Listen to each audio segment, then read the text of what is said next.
The Bonghand circulatory as an extension of meridians. The elucidation of the mechanisms involved in the therapeutic efforts of acupuncture within the concepts and terminology of modern science has been the focus of some studies and contemporary research. Recent research shows that a new type of circulatory system, known as the Bonghand system, may have some correspondence with the meridians of classical acupuncture. According to Kwang Sup So, 2004, in an article, Bonghand Duct and Acupuncture Meridian, the Optical Channel of Biophoton. In the early 1960s in North Korea, Bonghand Kim discovered a new system of anatomy and histology, a network different from the nervous system, vascular vessels, and lymphatic channel, which is regarded as the physical form of the meridians. He studied the system in great detail to find the Bonghand corpuscle, the structure of acupoints, and a Bonghand duct, a tubular structure that connects the Bonghand corpuscles. Kim used a stain technique to trace the Bonghand networks and found that they indeed include a whole meridian system. Furthermore, the network is distributed deeply inside the body and over the surface of major organs. Due to their transparency and small size, the intervascular Bonghand ducts cannot be observed by a magnifying lens or light microscope. However, observation is possible through a fluorescence microscope, where the sample is stained with acridine orange using a specific method. The researchers found that the meridians are not stuck to the skin, but are a system of conductors where liquid flows. This liquid is used to form the stem cells. These tubular meridian systems appear to be divided into a surface system and another deeper system which is divided into several subsystems.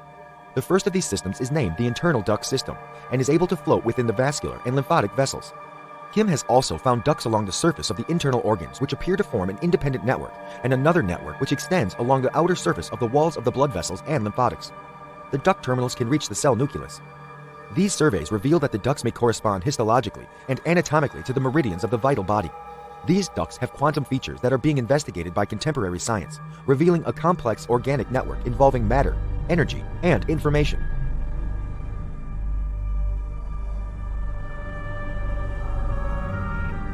What are the axiotonal energies, and how do they work? They are a high vibrational frequency that flows through an energy grid called the axiotonal framework, which connects all levels of creation. At a certain point in the history of humanity, these axiotonal meridians in humans were disconnected from this grid. They went dormant and stayed in a latent state. When we connect with this axiotonal energy template, high vibrational frequencies flow into the axiotonal meridians, which act as energetic bridges. Where is an axiotonal template located? We all have axiotonal meridians. They are placed in parallel and along the acupuncture meridians. They introduce high-spectrum vibratory frequencies through the pivoting points into your axial circulatory system and your acupuncture meridians. The flow ensures that the entire molecular and cellular network works in harmony with itself and the world at large. Axiotonal lines are an evolved and ethereal template resembling the acupuncture meridians that join the energetic planetary network and the entire universe. These lines are not limited in space and time, but are open and accumulate energy from parallel and superdimensional realities. These lines are our connection with the eternal and suprasternal grids, which also connect every being and every realm in the universe and multiverses. Axiotonal lines resemble temporary Earth lines, but they are not static and are bound to change.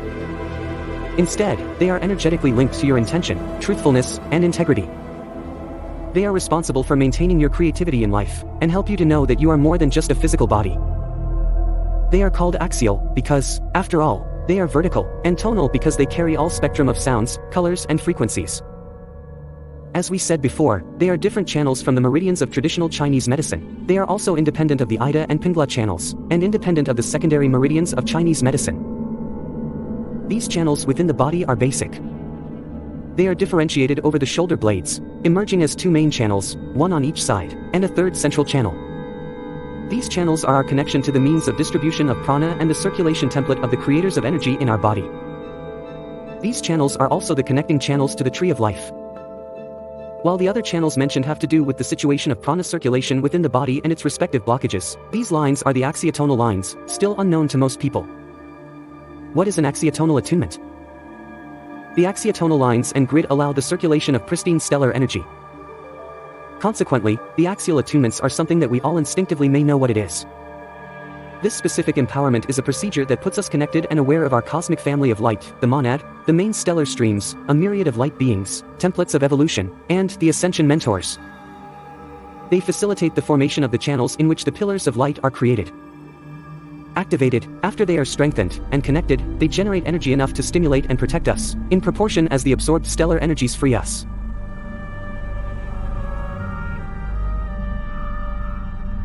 Inner space. Through detachment, as well as non-judgment and inner non-resistance, you gain access to that dimension. When you are no longer totally identified with forms, consciousness, who you are, becomes freed from its imprisonment in form. This freedom is the arising of inner space.